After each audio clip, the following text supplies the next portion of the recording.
dumarku bishii 4 qof bay noqdaan hal qof oo bishii 4 qof noqonaya waa dumarka sababtay 4 qof u noqonayaan waxa weeye bishii waxa ku jira 4 isbuuc afarta isbuucna isbuuc walbana dumarka hormoonkoodu waa isbedelaa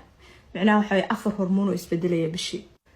isbuuca koobaad waa gabadhu markay caadada ka meedhato isbuuca caadada ka meedhato waa isbuucaas gabadhu waa gabadh faraxsan waa gabadh dabeecad fiican waa gabadh energy badan waa gabadh aan ka xanaaqayn waa gabadh iyadoo isdiraysa waa gabadh aan waxba loo direynin waa gabadh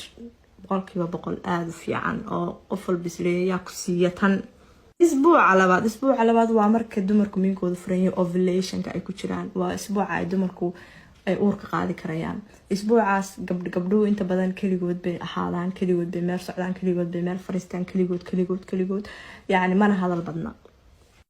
isbuuca saddexaad ama gabadha saddexaad ee gabadha ku dhex jirta gabadhaas waa gabadh xanaaq badan waa gabadh waxa weeyaan hadaad fiirsato ku dhaasay maxay ga fiirinaysaa waa gabar